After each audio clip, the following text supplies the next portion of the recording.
Hey guys, welcome back. So we're going to do some more work on the car this week. Not a lot planned this go around. Some maintenance items, really kind of try to work on some of the welding skills a little bit, focus on the sheet metal work, make this car structurally sound, make sure it is a car that we do feel comfortable building here. Kind of suck if I went and bought swap parts and this and that and start on the rear end only to find out later down the road that this car is not really suitable for a swap. So priority and phase number one is make sure the car is structurally sound, all the sheet metal's good, no concerns or worries or doubts about my foot going through the floor, something happening. So I pulled some interior parts out of the car, bagged them up and put them in storage, trying to get it kind of cleaned out in here so that I can see what's really going on. Some neat little things I didn't really realize was going on with this car. The spare tire goes in this cubby here, which I have the cover that covers this portion, and there's a lot of room in there. You could put your a little sneaky bottle down in there if you wanted to. And then on the other side where the gas tank filler neck comes in, there's some room down here too. I didn't realize that this was a faux panel. I pulled it back because I have this funky looking dent here in the side of the car. I would be happy just pushing it back out, to be honest. We'll have to see kind of how that works out for us. Dude, you are not helping Daddy's car. This dent looks like it starts back here all the way to there, just judging by the inside. It runs from the back corner of the gas filter door all the way to the back corner. Obviously, I've got the trim piece to go here, so it's got to fill this void. So, just kind of thinking about it, I have a few of these little cheap floor jacks. Also have a scissor jack or two laying around. I was thinking about putting a piece of wood against the sheet metal to act as some dampening and to help spread the load, and just forcing the jack in there sideways, giving it a few pumps to see if it kind of pushes it out, because it doesn't have to be perfect. I mean, this is not going to be a show car by any means. Now, I might want to show some people some taillights, but that's probably about it. I just tried the jack, and here's a problem, and it may be just this jack. So when you pump up on it, it goes up, but when you lean it over, move your little fingers. When you lay it over, it doesn't do anything. And I'm guessing either it's low on fluid or maybe it just don't operate laying over. So we're going to try the scissor jack. Okay, so this scissor jack ain't going to work too well, mainly because I don't have a really good way to drive it. I thought the scissor jack I had maybe like a drive socket on the end where I could put maybe a ratchet or impact on it or something, but I've got tons and tons of little scissor jacks and floor jacks and big floor jacks and bottle jacks, and can't find none of them apparently. So we're going to try this bottle jack here, see if we can kind of get it wedged. Okay, so this is all experimental. Let's see if something happens here.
slowly making its way back out. This is a very different approach to pushing this out. Hey, maybe, who knows, body shops may even do some stuff like this. Apparently it's pretty efficient and works. Kind of wondering if it's going to retract once I remove the jack and take the load off the side. But comparative, well, you can't see the side. Let's see, that bracket on the inside just does touch. Well, this side's kind of wonky too.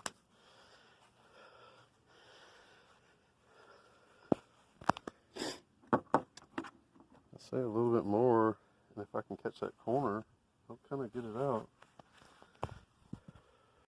Alright, so we still have this dent right here. Other than that,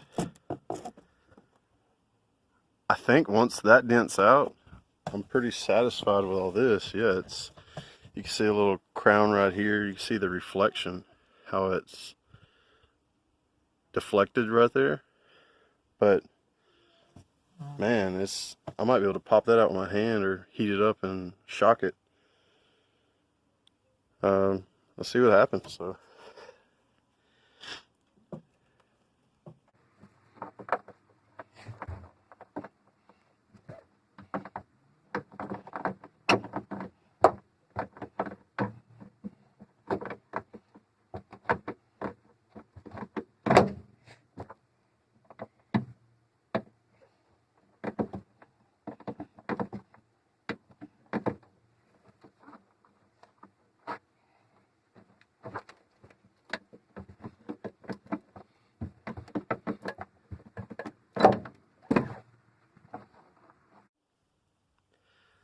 So to be honest, you can see the paint line here and here where this trim piece used to be.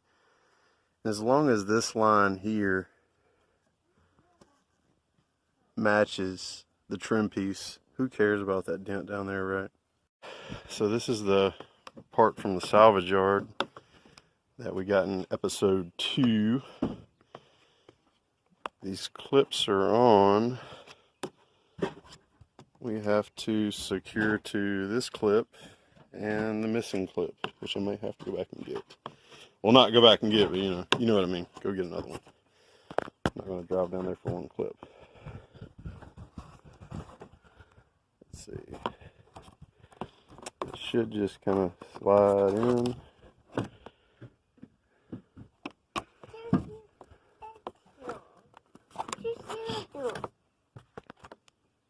Thank you.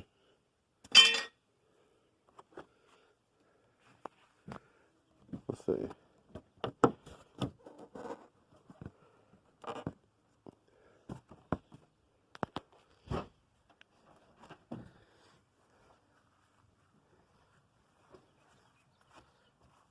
That one doesn't look that great either.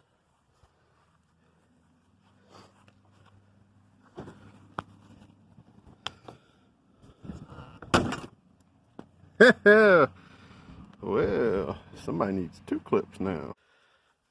So, with this gap being, in my opinion, minimal, once I get these clips repaired, replaced,